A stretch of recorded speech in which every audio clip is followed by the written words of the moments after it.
Boa noite, pessoal. Tô esperando o pessoal ainda entrando aqui.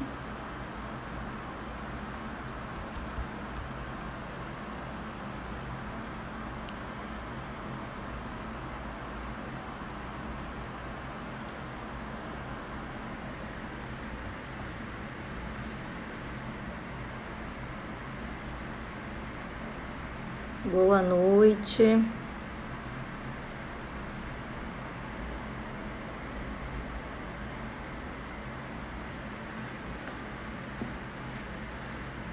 Enquanto a gente aguarda as pessoas entrando,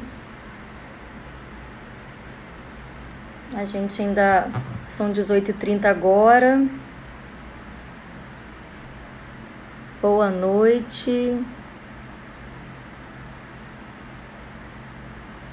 Elaine, Graciele, Josi, Gabi, Luciana, consigo ver Bruna, Andréia, boa noite, pessoal, boa noite, André, Clara,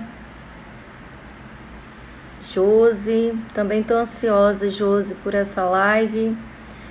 Tô dando um tempinho enquanto as pessoas entram pra gente poder explicar Pernambuco, que legal.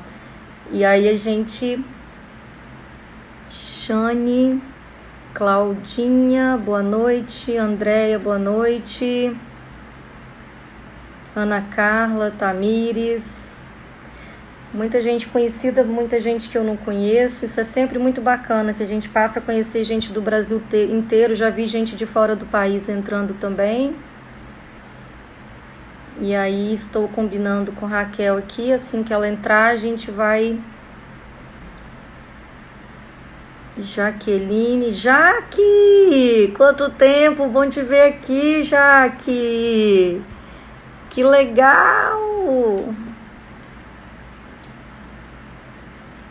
Dene, Serviço Social UFES 2020.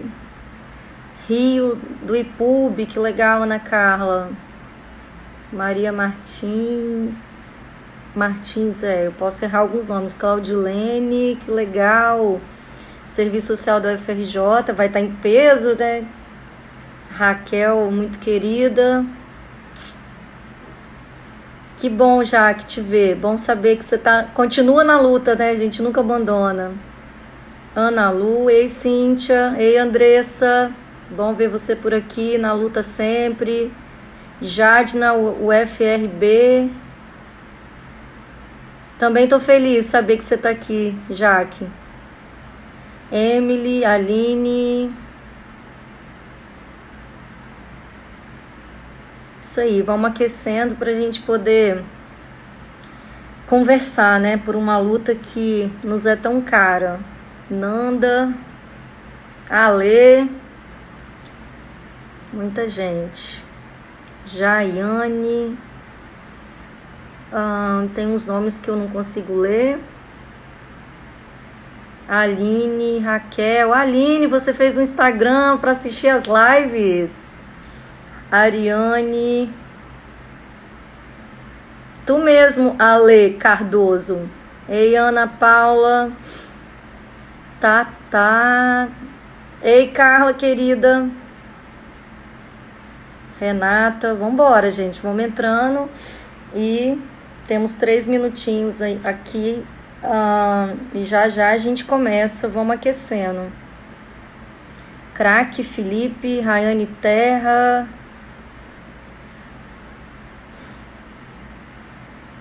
Pois é, Ale, então até às 19h30 estamos aqui.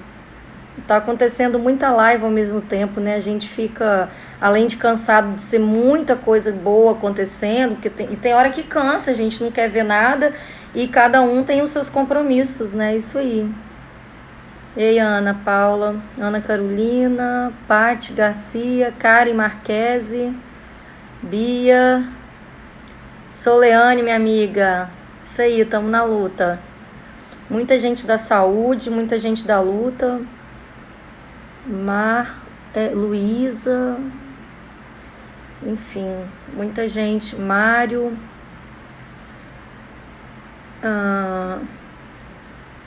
Seria tão bom a gente conseguisse abranger essa live, principalmente sobre a luta antimanicomial, com os nossos verdadeiros protagonistas, né, que são os usuários da saúde mental, mas a gente sabe que grande parte desse público não tem acesso aos meios que muitos de nós têm, e para facilitar acessar essas lives, esse material, né? Tem algumas pessoas que estão tentando gravar, como gravaram a última, Carla, Beth, Gabriela, Bárbara Meneghini. Um salve para a extensão Loucura e Cidadania da UFPB, muito bacana. Muitos projetos bons que a gente poder dialogar. Centro Acadêmico de Psicologia da UF, campus presente, legal. Clerismar, Catiúça, Andressa,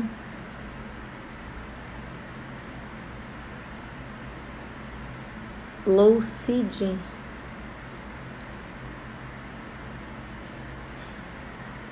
Então, obrigada, Beth. O tema é sempre o nosso tema de trabalho, de luta, e é por isso que esse tema não podia ficar de fora dessas lives do grupo de estudos Fênix. Eu não sei, Raquel, se você já estiver aí, né? Depois você só me sinaliza. Eu vou explicando, né? Eu sou Fabíola, saúde mental de Conha. Que legal, Andressa. É Andressa mesmo, é? Isso aí, Aline, não podia.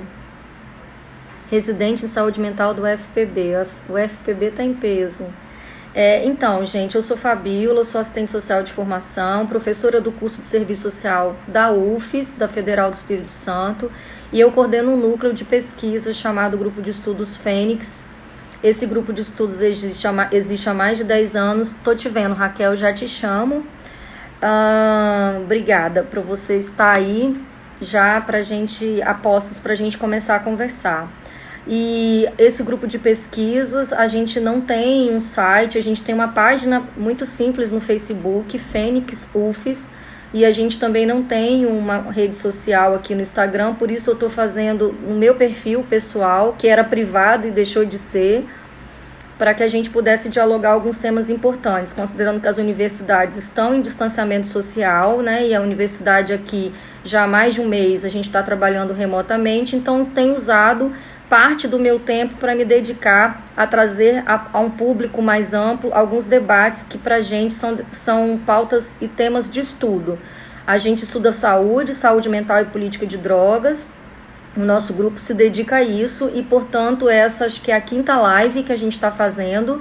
E esse tema da luta antimanicomial, ele não podia ficar de fora, considerando as nossas bandeiras e as nossas propostas de atuação no campo da academia e da extensão, do ensino e da extensão. Então, hoje a gente convidou a professora Raquel Gouveia, assistente social e professora da UFRJ. Eu vou deixar para ela também ficar muito à vontade para se apresentar. O objetivo aqui não é fazer uma palestra, mas sim um bate-papo com algumas perguntas que eu vou provocar a Raquel. E também vocês podem tentando comentar, e à medida que eu conseguir ler, né, eu vou comentando, e no final a gente tenta responder algumas perguntas. O nosso tempo é de 1 hora, como todo mundo sabe, a live cai. A gente tenta voltar uns 20, 30 minutos para encerrar. Então, quando cair, todo mundo já sabe que a gente volta imediatamente. E a gente agradece muito a participação de vocês, Brasil inteiro, gente de fora do país, os interessados. Tem algumas pessoas tentando gravar essa live, como gravamos a última. Se a gente ao final conseguir gravar, para além de disponibilizar no Instagram, a gente coloca no YouTube e divulga nas outras redes de uma forma geral. Agradeço muito mesmo o interesse e a disponibilidade, né, de todos vocês nos ouvirem.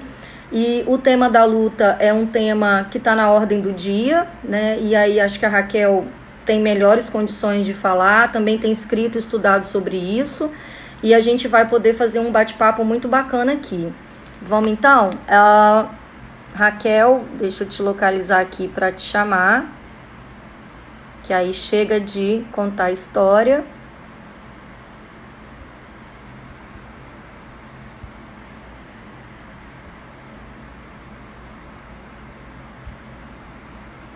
Só localizando ela de novo aqui.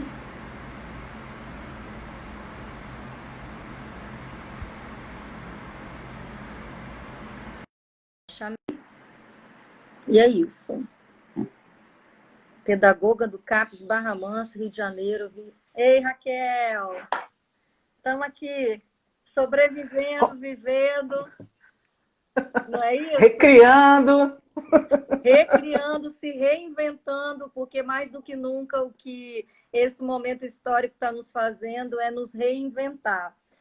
Quero muito, mais uma vez, já te agradeci em off antes, desde que você aceitou, mas publicamente ampliar esse agradecimento, a sua disponibilidade sempre, desde que a gente se conheceu e passou a se reconhecer no mesmo campo, né, de luta e de discussão teórica na profissão. A gente já fez algumas parcerias, né, de alguns contatos e algumas trocas legais, e a gente não podia, pelo Fênix, deixar o seu nome de fora, como tem muitos, né? A gente poderia fazer live todo dia, toda hora. Mas alguns nomes a gente fez questão e a gente agradece, sabe, que nós que somos docentes estamos muito sobrecarregados. A gente tem dito que a gente tem trabalhado muito mais neste distanciamento, né, no trabalho remoto, do que talvez a gente tivesse trabalhando presencialmente. Eu estou me sentindo esgotada, né? E acho que os colegas também, eu tenho dialogado, também têm se sentido assim. Porque todo dia é dia, toda hora é hora, né? E a nossa hora é agora. A gente tem aí, então, como você já sabe, você também já está craque de live.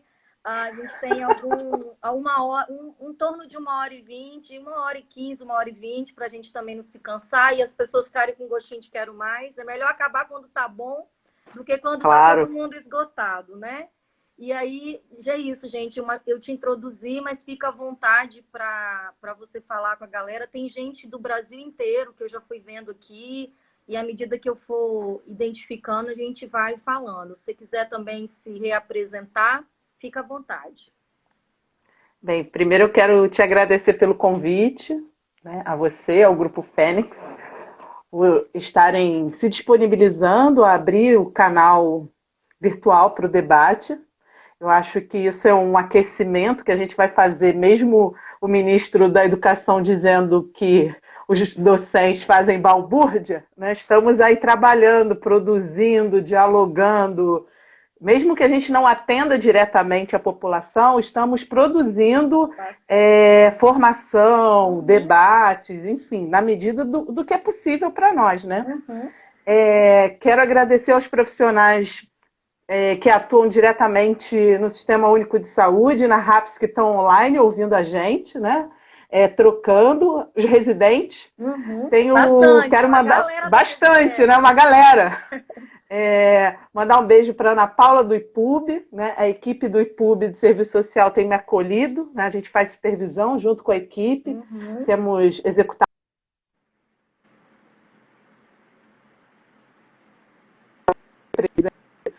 executamos o projeto Luta Antimanicomial e Feminismos, né? E pelo menos em 3 estados. Queremos te trazer isso para cá, para o Espírito Santo, está na nossa proposta.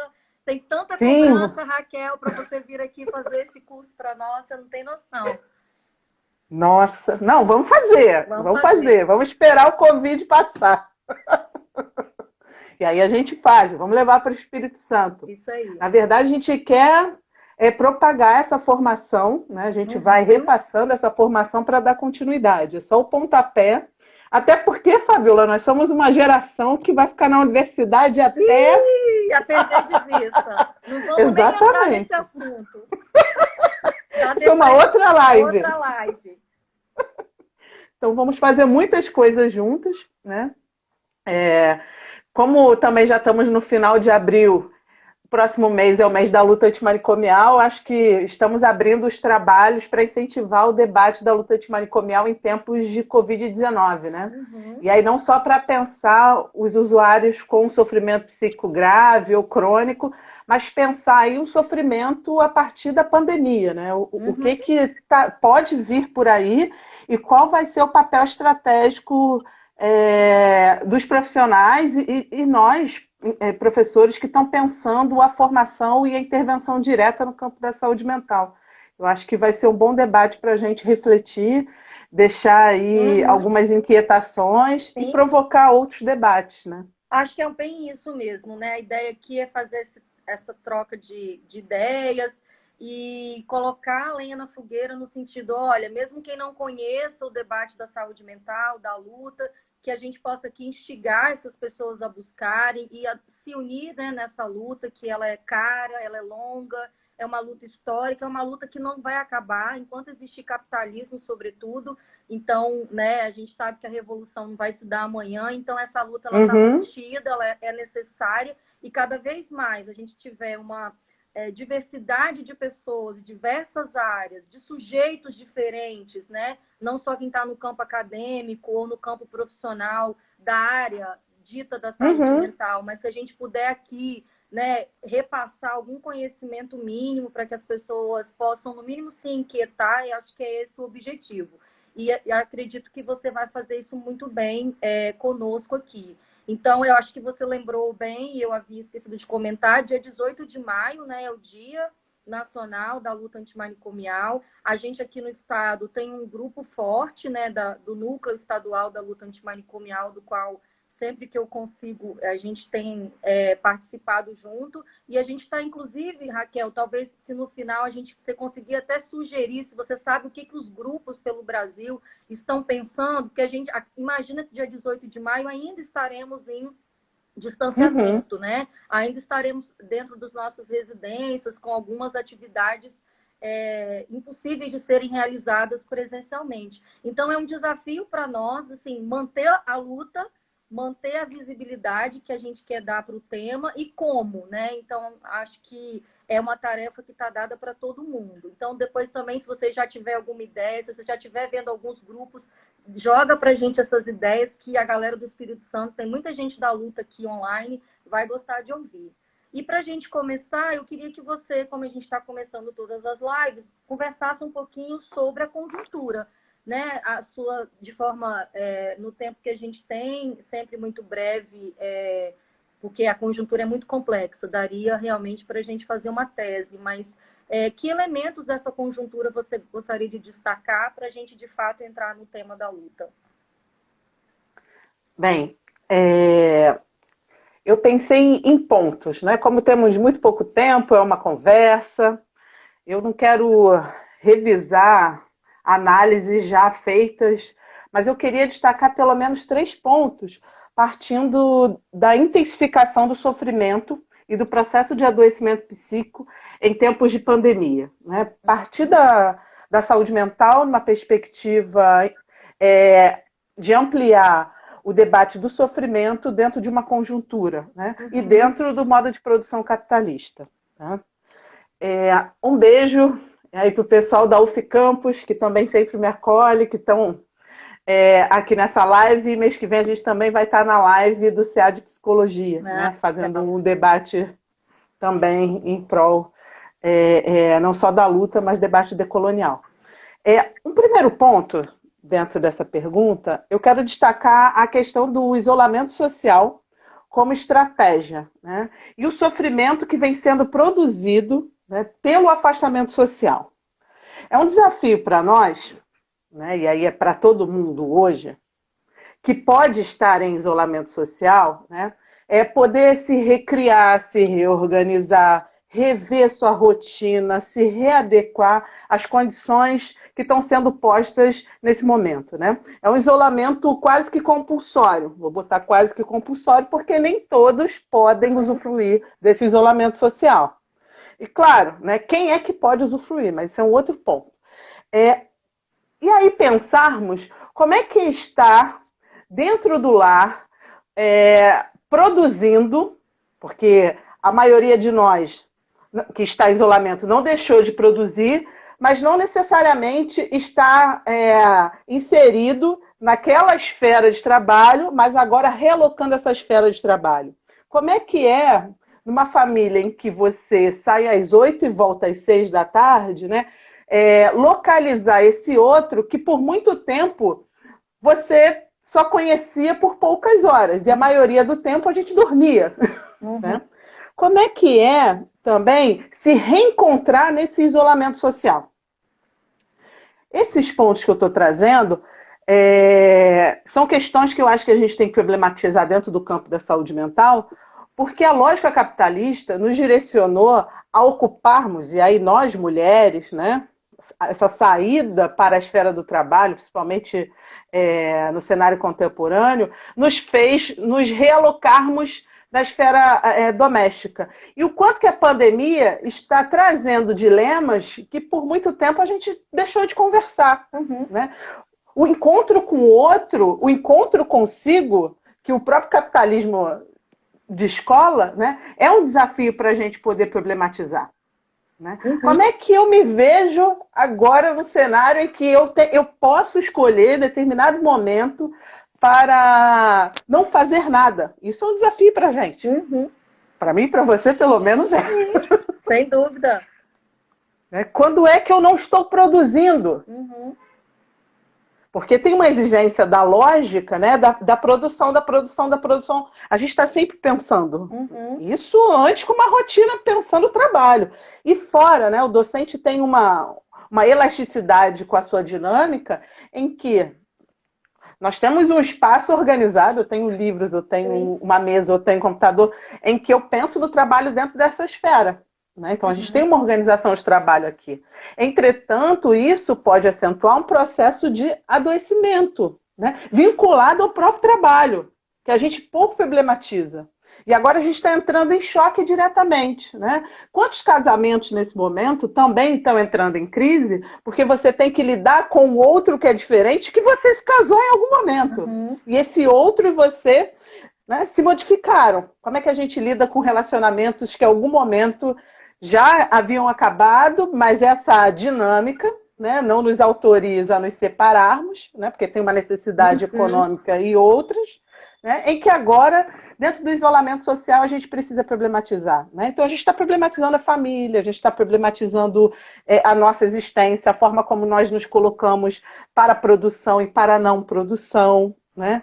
Estamos encontrando uma casa que, em outro momento, nunca paramos para pensar sobre essa casa. Né? Eu, particularmente, meu espaço aqui, eu estou muito tranquila. Né? Eu gosto muito da minha casa. Mas nem todo mundo se sente satisfeito, feliz, acomodado em sua própria casa. E isso pode produzir um grau de sofrimento em que produz um sofrimento. Né? Algumas pessoas nunca tiveram um tempo para pensar sobre perspectivas de futuro, né? Para planejar o futuro, né? Um futuro a longo prazo. Uhum. Isso está trazendo inúmeras implicações, né? Você ter mais tempo com seus filhos. Algumas companheiras, colegas e amigas que eu converso, tendo que lidar com o filho 24 horas. A gente está falando de uma sobrecarga de cuidado, né? Que você não pode acionar mais a mãe, a sogra, a cuidadora, e etc. Né? E acionar esse outro, que também faz parte dessa dinâmica e que por muito tempo se colocou e deslocou para as mulheres. E aí, vai participar ou não? Né? Isso é uma questão. Uma segunda questão é, quem é que pode usufruir do isolamento social? E aí eu quero afirmar que o isolamento social é privilégio para alguns. Porque a grande massa que está aí, né, precisa trabalhar de maneira precária, né, precisa sustentar. Porque aí entra no debate do trabalho formal e informal. Quem é que pode trabalhar home office? Em que condições? Né? Quem tem uma casa e que condições essa casa tem? A gente tem que pensar que a população brasileira reside, em sua grande maioria, em cômodos pequenos, em situações extremamente precárias, que não tem encanamento, que não chega água potável, que não tem saneamento básico, que come a cesta básica. E a cesta básica, quando a gente pensa no âmbito da saúde, só a alimentação ela é baseada no açúcar, no sal e na farinha. As 3 farinhas que nos matam. Né? E aí você tem hipertensão, diabetes e outras comorbidades, né, que não é problematizado, e aí a gente tem que levar isso para o âmbito da assistência social, quando você vai pensar a distribuição de cesta básica. Eu não estou negando que a gente não tenha que contribuir. Mas o que está posto, né? É o debate da necropolítica. Não é só o braço penal do Estado, o braço armado que mata, né? Mas também o braço assistencial, o braço da saúde. Né? Não viabilizar condições de cuidado em saúde e bem-estar é assassinato, né? da população que é preta, pobre, periférica, favelada. Né? Então, essa pandemia, ela coloca em xeque as condições da população brasileira. Né? E vai mostrando o quanto nós somos uma sociedade hierarquizada e que tem como base a violência e o extermínio. E a gente sabe quem vai morrer. A gente sabe quem está sendo demitido. A gente sabe quem ocupa o trabalho informal, quem ocupa o trabalho formal, as condições das casas, as condições, inclusive, de transporte. Quem é que está indo trabalhar e acessando o transporte coletivo? Né? Um transporte coletivo lotado em determinados estados, como a gente tem visto. Né? E um terceiro ponto que é quem é que pode ter tempo para sofrer nessa conjuntura? Direito de sofrer, né? Ou ter tempo de sofrer, enfim. Tem muitas questões, né? Exatamente. Essa questão que eu quero trazer, né, é que eu tenho dialogado muito com o Fanon e o Basaglia. Né? Eu tenho me debruçado muito sobre a influência do Fanon no pensamento de Basaglia e a contribuição do próprio Fanon para a gente pensar a luta antimanicomial e recuperar algumas coisas que, pela nossa trajetória, pelo nosso percurso político, a luta antimanicomial não deu conta, não trabalhou, enfim, e cabe, eu acho que a gente agora problematizar. Né? Uma que diz respeito, né, quando o Basaglia vai falar, sobre a questão do sofrimento, que o sofrimento é inerente ao ser. Né? O ser humano, ele sofre. Entretanto, ele vai falar que quem tem espaço para falar sobre o seu sofrimento é quem detém um determinado poder. Quem é que vai acessar o saber que pode acolher o seu sofrimento? Quem pode pagar por isso, né? Quem tem acesso a isso. Já aqueles que não podem, né, eles vão identificar, vão vivenciar muito mais o sofrimento da sobrevivência. Que é a experiência da pobreza, que é a experiência do racismo, do sexismo, do machismo. Né? O que é carregar sobre seu corpo a violência do racismo e você tem que lutar constantemente, né, para sobreviver? É disso que o Basaglia traz, e o Fanon ele fala escancaradamente, né? Então a gente conhece muito mais a experiência da sobrevivência do que a experiência do sofrimento da sua humanidade, porque a sua humanidade já é negada e se acentua esse sofrimento da sobrevivência. Né? Então, quem é que pode ficar no devaneio, naquele tempo em que vou analisar meu sofrimento, vou ligar para minha psicóloga, né? Posso mandar um WhatsApp para o meu psiquiatra, né? Tenho um terapeuta alternativo. Né?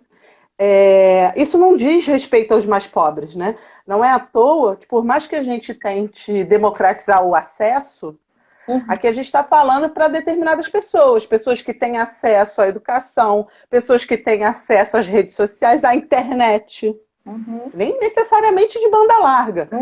Mas as pessoas não têm acesso. Né? Isso é uma questão que a gente tem que falar. Quem é que tem tempo, quem tem disponibilidade, quem pode, né? Quem pode sofrer nessa conjuntura e de que sofrimento que a gente está falando? Porque pobre, preto, favelado não tem tempo para sofrer. Tempo, né? Ele não pode sofrer. Na verdade, já está sobre ele, né? Com ele, esse sofrimento. Então é mais um. Coronavírus é mais um. Porque eu tenho que lutar para a sobrevivência. E a minha, dos meus filhos, da minha condição. Vamos pensar em isolamento, né? Se um for infectado, e aí você tem uma casa com um cômodo e um banheiro, acabou. Né? E uma parte da casa é uma pedra, Uhum, No mínimo, ali as pessoas já tiveram tuberculose em algum momento da vida. uhum, Né? Então, esse é um ponto que eu acho que a gente tem que problematizar muito no debate da luta antimanicomial sobre o sofrimento contemporâneo. Né? Ficamos muito tempo sobre o sofrimento crônico, agudo, produzido pelo manicômio e sua uhum, institucionalização. Entretanto, agora a gente tem que começar a identificar esses sofrimentos contemporâneos, que estão uhum, aí, né? E a uhum, gente vai falar mais sobre isso adiante. E o último ponto que eu quero fechar nesse tópico, né, que é a aniquilação do processo de morte. Né? A pandemia, né, e aí pensando no mundo ocidental, está trazendo um desafio para nós aqui do Ocidente, pensando no Brasil, que a gente pouco fala, que é o processo de luto. Né? Não poder enterrar, na verdade, não se despedir dos seus mortos uhum. é extremamente doloroso. Cruel, cruel. É cruel. Só que hoje, isso está sendo democratizado, né, de uma maneira perversa por causa do Covid-19. Mas há pessoas, e aí tem um público específico, que já vivencia isso. Uhum, Agora, o Covid está democratizando. Né?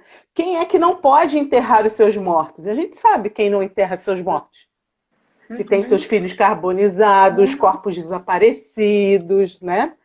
E são pessoas que são marcadas pelo racismo, uhum. e por aí vai. Né? Mas a democratização dessa aniquilação do processo de morte, isso vai trazer, né, para nós sim, muitos sofrimentos que a gente vai ter que lidar. Né? Esse processo de luto aí, e aí eu acho que possivelmente, eu acho que o próprio conjunto CFP e o CRP já estão identificando, né, o quanto que essa demanda pós-pandemia vai chegar para a psicologia. Uhum. E aí eu me atrevo a dizer que não é um problema meramente da psicologia para a gente não criar um processo de psicologização da vida, Uhum. né? Mais, né? É, Né?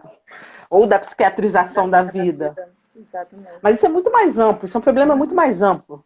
Né? Isso é um problema coletivo. Uhum. E do quanto que nós estamos sendo acionados a nos revermos enquanto sociedade. Uhum. Né? Esses mortos são nossos. Então, nós precisamos elaborar esse luto coletivamente, aprendermos a lidar com essa morte trágica, né? E aí também pedirmos com que esse tipo de morte seja proliferado. Né?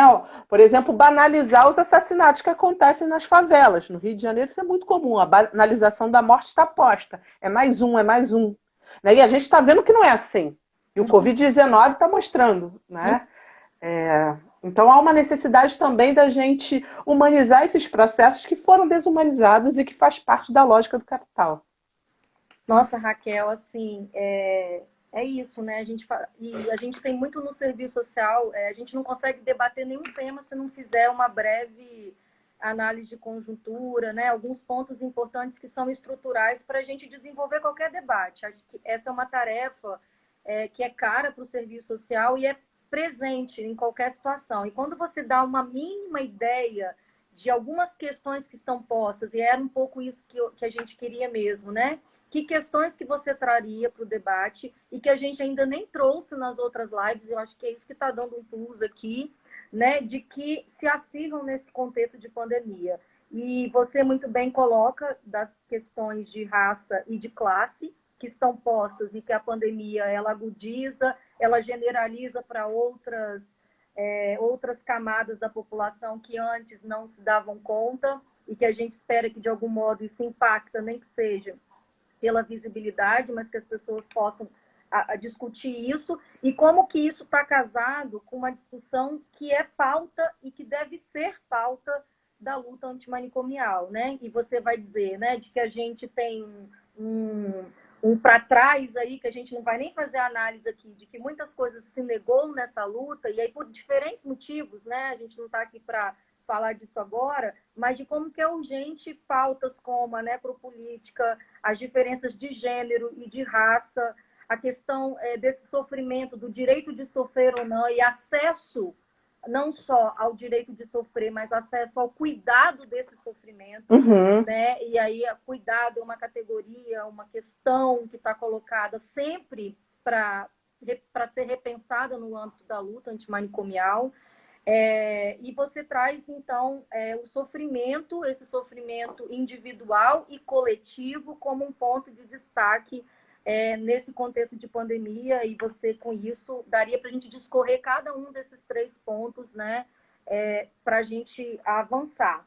Posto isso, eu vou já pincelar, então, com você, já que você tocou nesse assunto desse direito do sofrer, quem é que sofre, sofre por quê, como sofre, em que condições sofre, e como esse sofrimento é cuidado, e você, como uma estudiosa, já publicou um livro, né, sobre essa dimensão, como pensar essa dimensão do cuidado nesse campo da saúde mental, né, nesse contexto de pandemia.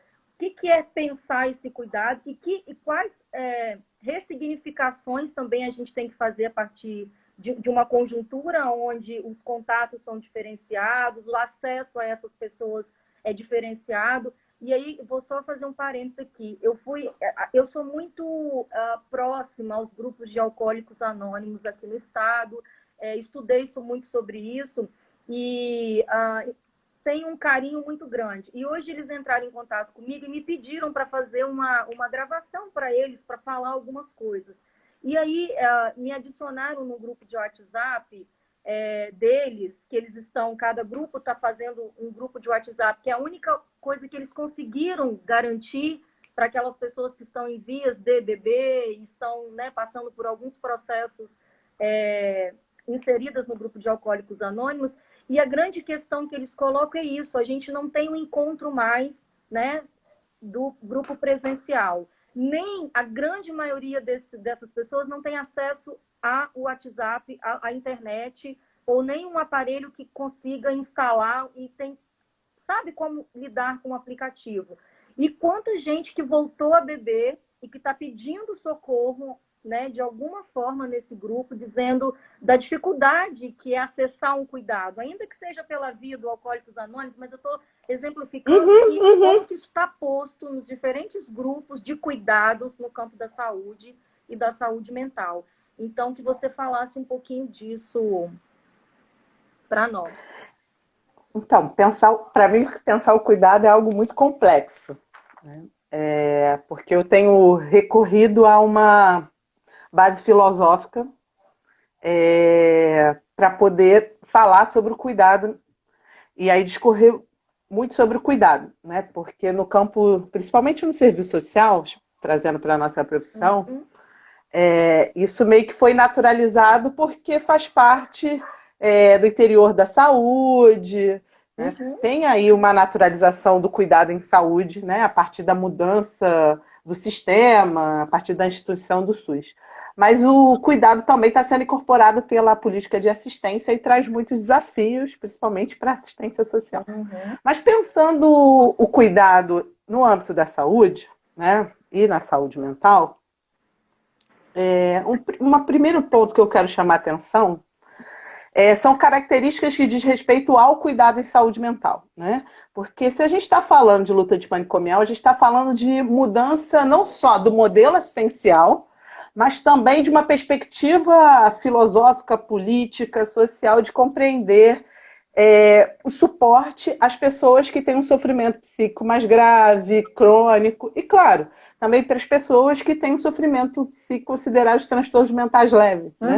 Mas pensando a saúde mental como um todo, né, a gente está redirecionando um determinado modelo, e esse modelo tem que ter como base a liberdade, né? Então, o cuidado tem que ter como premissa a liberdade. Não mais trancar, né, ou identificar o sujeito como portador de uma doença mental, né, de uma dependência química, mas entender que ele detém aí um sofrimento e que não é descolado das relações sociais, não é descolado do todo, né, ele não é isolado, né, que precisa de um suporte. Se a gente entende que todos os humanos, que todos os seres humanos possuem um sofrimento por existir, né? E que agora a gente também está entendendo que as opressões, a exploração de classe, né? Também vai proporcionar outro tipo de sofrimento que tem a sua ação individual, mas também tem a sua ação coletiva, né? A gente precisa reconhecer que esse sujeito precisa de um suporte. E esse suporte, quem vem dando é a política de saúde mental através dos seus serviços. Né? Só que esse suporte precisa ter como base e premissa a liberdade. Né? E trancar não é a solução. A gente tem buscado alternativa comunitária, né? E aí não é à toa com que o grupo está mostrando a necessidade, né, da presença. Né? O povo brasileiro, isso tem a ver com a nossa sociabilidade. Nós tratamos muito com toque, com afeto, com abraço. Isso faz toda a diferença. Isso faz muita diferença. Né? Que eu acho que esses encontros virtuais, por mais que a gente troque, se veja, falta aí né, esse calor da humanidade, né, que isso faz parte. Ainda bem que a gente tem isso. Né? E que a gente precisa repensar como fazer. O que é estar sozinho num espaço, numa casa em que você não tem acesso ao WhatsApp, internet, e a única possibilidade é beber.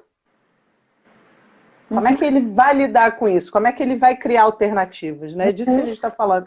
O que é ter um sofrimento psíquico grave? Aí você sente coisas, vê coisas, em que você está sozinho, a televisão diz que você tem que ficar dentro de casa. Como é que você lida com isso, né? Ou aquelas pessoas que começam a deprimir porque assistem a televisão e aí você só tem notícia ruim, não vê saída, e aí? Né? Como é que a gente pode pensar nisso? Por muito tempo a proposta foi enclausurar, já estamos enclausurados, né? E a gente está sentindo agora, a sociedade, quais são os impactos desse enclausuramento. E aí, quais são as possibilidades agora? E aí nós temos que ser criativos no âmbito da saúde mental, viabilizar um cuidado, cada um na sua casa, em liberdade. Estou aqui para a gente pensar. Como é que a gente vai viabilizar essa liberdade? Entendendo a liberdade com todos os seus limites no capitalismo. Né? Mas na defesa da liberdade, não a tranca, não o enclausuramento. Entendendo também que o manicômio ele está posto na sociedade e vai se recriando, porque a gente tem que identificar que possivelmente cárcere privado vai ser reproduzido nesse período. O que é lidar com uma pessoa que faz uso prejudicial de álcool e outras drogas, né? Um jovem que faz uso de crack prejudicial. Sem pandemia, há famílias que trancam. E agora? Né? Autistas, como é que a gente vai fazer? Então, acho que o primeiro princípio é a defesa da liberdade. Mas entendendo que não dá para pensar a família de forma isolada, o sujeito de forma isolada, né? Não só a ação do Estado, mas isso é um problema coletivo e comunitário. O outro é o respeito à singularidade, né? Que eu acho que o capital ele vai aniquilando a individualidade, né? Que cada um tem na sua experiência do sofrimento. A gente precisa respeitar o sofrimento do outro, o existir do outro. Não é à toa que a luta antimanicomial vai reivindicar isso, né? Cada pessoa e sua experiência, e a gente tem que dar o suporte para esse sujeito existir da maneira que ele é, né? E o terceiro ponto, que é a defesa da vida. Eu acho que o cuidado em saúde mental ele tem como base a defesa da vida pelo histórico de aniquilação em que os manicômios produziram morte, né, e continuam produzindo morte. Né? Para pensar a saúde mental, né, no cenário pós-pandemia, eu acho que a gente tem muitos desafios, né? Não dá ainda para pensar saídas, tem muita coisa aí. Vamos ser super acionados, eu acho que já estamos, né? Sendo acionados para pensar. E aí eu tenho medo do processo de tecnificação, né? Porque esse é um caminho. Mas acho que podemos começar a já identificar algumas questões, né, no pós-pandemia. Os efeitos do isolamento social nas relações sociais, né, a questão do distanciamento. Primeiro ponto, quando eu tenho que descer, minha mãe mora aqui perto, quando eu tenho que ir lá, ela é uma idosa, e aí eu desço com máscara, com óculos, troco de roupa, né? tira o sapato, álcool gel para se deixar a gente tomar banho, né? A gente já entra numa neurose, e aí vou usar o linguajar freudiano, né, de uma preocupação mais acentuada em cuidado da sua proteção e do outro, que agora a gente quer o distanciamento das pessoas, porque está com medo de pegar, né? Da necessidade de aumentar a proteção. E aí isso você evita de abraços, de trocas de afeto, né? E também vai fortalecer a ideia da reclusão. Fica aí, não sai daí, vamos ficar, né? Então, tudo isso vai trazer sérios efeitos, né? Vamos pensando na pluralidade, né? Das singularidades. Então, a gente tem que começar a perceber isso, porque para mim é uma coisa, para você é outra, para o outro. Eu lido bem ficar em casa, os outros não, né? Já se sentem enclausurados. Então, uma outra questão são os traumas das perdas e do não luto, como eu já coloquei. E isso vai se arrastar. Sim. Né? Que é muito diferente do Oriente, né? Que é muito diferente de África. Aqui a gente ainda não elaborou muito bem, eu acho, nesse processo da perda. E um outro ponto que é grave que a gente tem que falar, que é a intensificação da violência doméstica. Já tem dados mostrando o aumento da violência doméstica, né? E aí a gente vai ter graves, né, graves quadros, não só em relação à violência física, mas psicológica, que vai ser posta para as mulheres, para as jovens, para as crianças, e a gente precisa pensar sobre isso, né? E para fechar sobre o cuidado de saúde mental, né, e pensar sobre essa relação com a vida em si, extrapolando o próprio campo, né, a gente precisa entender que a vida e o cuidado, e aí na perspectiva feminista, né, há uma interdependência entre todos nós e o sistema. Os ex-socialistas já falavam, né, os pesquisadores e filósofos do campo do cuidado já falam sobre essa interdependência. Né? A gente pode ver que quanto mais nós ficamos isolados, a natureza vai reagindo de forma positiva. Quais são os impactos que nós estamos provocando há muito tempo? Né? A natureza está reagindo. E não é à toa. Né? Isso faz parte. E agora a gente tem que começar a produzir vida.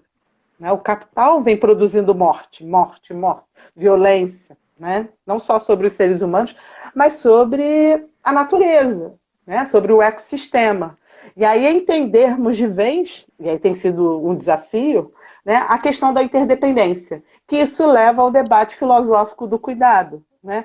Todos nós precisamos sermos cuidados em algum momento da vida, seja no nascimento, seja no desenvolvimento, seja no processo de adoecimento, seja por algum fator, seja pelo processo de envelhecimento, né? A partir da teoria crítica, né, marxista, eu denomino o cuidado como uma necessidade ontológica, porque a gente precisa. Somos seres sociais, né? Exato. E um outro vai trabalhar para suprir a minha necessidade, para cuidar de mim. Né? É uma conexão materialista. Né? E como uma sociedade patriarcal coloca também muito do peso desse cuidado, e aí a questão do gênero vem junto, que é o que você também tem trabalhado, né? Exatamente. Né? Foi destinado à mulher essa atribuição, né? Então você esvazia enquanto necessidade ontológica, doa para a mulher, né? Naturaliza essa atribuição do fazer, e ficou sobre nós esse encargo, né? De viabilizar esse cuidado. Não é à toa que, quando a gente pensa os trabalhadores da saúde, né, tem algumas pesquisas e que nos mostram, por exemplo, principalmente do COFEM, qual é o perfil dos enfermeiros no Brasil. Quem tem formação auxiliar e técnica, em sua maioria, né, são mulheres negras, enquanto as enfermeiras com nível superior são as mulheres brancas. Então, você já tem uma hierarquização. Qual é a cor e a classe social dos médicos? Né? E é muito importante a gente entender essa hierarquização, porque isso também vai mostrar quem é que vai ficar com o trabalho sujo do cuidado, que é o que eu debato no campo da saúde mental. Quem são as cuidadoras de serviços residenciais terapêuticos? São as mulheres pretas, pobres, periféricas, que recebem o menor salário, que fazem um trabalho sujo, ou seja, aquele trabalho direto sobre o corpo, né, que vão intervir, que vão se colocar, porque os profissionais eles vão pensar as ações. Né? Mas quem vai fazer o trabalho sujo? Porque o trabalho sujo é dolorido, né? Porque também nos atravessa. É mal remunerado, é pesado, é mal remunerado. É tudo isso, né? Uhum. E a gente tem que falar sobre isso, porque isso vai também, isso também vai impactar, né, em qual liberdade que a gente defende, qual o respeito da singularidade que a gente defende, que vida a gente está defendendo, tudo isso atravessa, né? Se a gente não pensa nesse corpo que viabiliza, né, o cuidado para quem precisa, né, pensando na atuação dos profissionais, né, qual é o cuidado que a gente quer proporcionar no âmbito da saúde e da saúde mental? E aí vou pegar, a gente tem 10 minutos para cair a live, dá para a gente fazer uma questão importante e a gente voltar na hora que cair. Você já falou aí agora e deu gancho para a próxima questão, que é desses profissionais, né, no campo da saúde mental.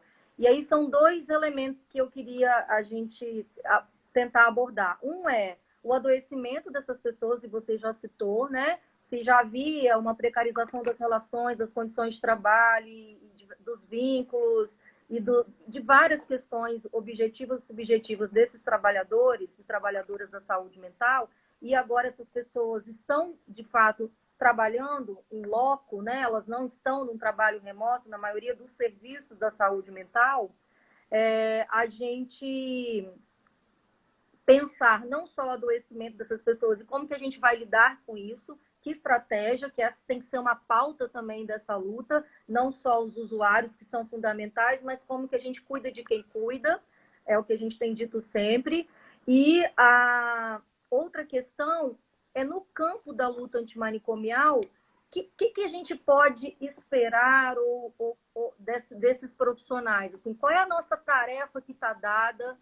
É óbvio que se estivermos em condições melhores, mais protegidos, mais ouvidos, aonde também a gente as nossas trocas puderem ser fortalecidas, né? Porque quando a gente está na luta, quando está no movimento, eu me reconheço no outro e nessa luta e a gente se fortalece. Naquele dia, quando a gente acha acabou tudo, não aguento mais, aí eu vou para dentro do movimento social e ali eu retomo as minhas energias. Quando a gente tiver isso um pouco mais conformado numa outra forma nesse período pós-pandemia, não sei se nem dá para a gente falar isso, como que é pensar as tarefas desses profissionais da luta, na luta e pela luta? Muita coisa, né, Raquel? Pelo amor. 10 minutos, menos de 10 minutos, não, vamos lá. Não tem problema, a gente vai cair como combinado e a gente retoma o raciocínio. Tá. Pessoal, pode botar algumas questões que a gente responde depois, hein? Tô anotar algumas aqui já. Mas pega leve, por favor. Senão a gente não sai daqui da live. Senão a gente vai fazer igual o Belo, 3 horas de live. Imagina, até amanhã a gente tem assunto é que não falta. Senão vou encarnar o Raça Negra aqui. Então vamos lá. Acho que um ponto importante que você fala, que é como que a gente cuida de quem cuida, né? Acho que é um grande desafio para o campo da saúde mental. Reconhecer que os profissionais também sofrem. E podem e devem sofrer, né? Sim. Até porque é desafiador trabalhar... toda. Nossa! Não tem como, Sim, totalmente desafiador, né? Primeiro que eu acho que uma imersão no campo da saúde mental já é um desafio. Você lidar com o sofrimento do outro, você começa a reconhecer o seu sofrimento, né? O sofrimento que está colocado na sociedade. E aí eu acho que ainda é um desafio para a luta antimanicomial identificar que há um sofrimento em lidar com o sofrimento humano. Parece que em alguns momentos nos tornamos heróis. Isso faz parte, eu acho, que do próprio sistema de saúde, né? Transformar o outro em herói, não ver que ele também sofre. Né? O que é um médico ter que assinar um atestado de óbito, né? O que, que é para nós, profissionais da saúde mental, uma perspectiva antimanicomial, ter que internar um usuário que há muitos anos não é internado, né, porque ele está numa crise que não sai, sem aquele processo de intervenção, né? Então, o processo de precarização do trabalho aqui no Rio tem sido muito intenso nos últimos anos, inclusive alguns profissionais residentes chegaram a cometer suicídio, né? Ou seja, aquele que cuida está sofrendo e nós não identificamos que ele está sofrendo. Isso tem a ver com a perspectiva que a gente assume desse cuidado. Sim. Né? Que acaba hierarquizando, né? Que eu não posso sofrer, eu sou assistente social, sou psicólogo, né? Mas você tem todo o impacto da vida, da precarização, do teu sofrimento, dos seus relacionamentos, né? Nós temos fracasso, temos desejo, coisas que são frustradas e alguns de nós têm dificuldade de reelaborar isso. Enfim, tudo isso passa, né, no cotidiano e aí desapercebido para quem cuida, né? E que precisa desse cuidado. E parece que é uma fraqueza, e não é, né? Identificar que você está sofrendo. Então, acho que é um ponto que nós temos que trabalhar dentro da luta antimanicomial e na política de saúde mental, né? Essa valorização da vida por parte dos atores. Ao mesmo tempo, eu acho que um desafio do próprio movimento antimanicomial como um todo, dos coletivos e entidades, foi que a gente trabalhou por muito tempo em categorias, né? Usuário, familiar, trabalhador. Isso, né, serviu para a gente alavancar a luta, estabelecer lugares, garantir direitos, cidadania, etc. Entretanto, eu acho que é um outro momento de problematizarmos que todos nós estamos ocupando esses lugares. Né? Em algum momento eu posso ser aquela usuária. E que não é feio ser. Né? Que eu sou familiar, que você é familiar, que eu sou profissional, que eu sou estudante, que a gente também estuda. E por aí vai, né? Parece que você ficou naquele lugar, né? E para sempre tem que ficar naquele lugar. Né? De não poder deslocar, de se autorizar, né, a sofrer, a ter um familiar que tem um sofrimento, a ter um familiar que cometeu suicídio, a ter um familiar que frequenta o AA, e o quanto que o alcoolismo, né, o uso prejudicial impacta na sua vida. Né? E você sabe os efeitos, porque você trabalha no campo, né, e você não consegue lidar. São coisas completamente diferentes, a sua intervenção, do seu relacionamento, da sua vida. Né?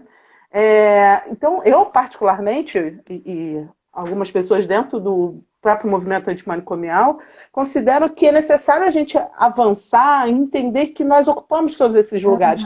E não quer dizer que a gente quer apagar o outro, o protagonista, né? A gente vai falar mais sobre os usuários. Não quer apagar o protagonismo, mas pelo contrário, né? É com que ele, em algum momento ele vai ser o psicólogo, ele vai poder ser o artista, ele vai poder ser o que ele quiser, né? E que a gente engessou isso. Para mim, um dos desafios, né, criamos uma tecnificação da luta, no sentido de naturalizar, por exemplo, que todo mundo é antimanicomial. E, na verdade, não é, porque é formado numa graduação que falou, né, e aí vai para a política, na hora da efetivação da política, é antimanicomial. Mas o que é ser antimanicomial? E aí é ser radicalmente contra, né, uma sociedade manicomial, né, assumir o lema por uma sociedade sem manicômios. Né? Trabalhador de CAPS é antimanicomial? Não necessariamente. Né? O aluno teve aula com Fabíola, é antimanicomial? Teve aula com a Raquel? Teve aula com a Rita? Não vai ser necessariamente antimanicomial. Ele vai ter acesso às informações, mas ele pode ter uma ação, né, uma estratégia manicomial, ou seja, atualizar as práticas manicomiais dentro de dispositivos.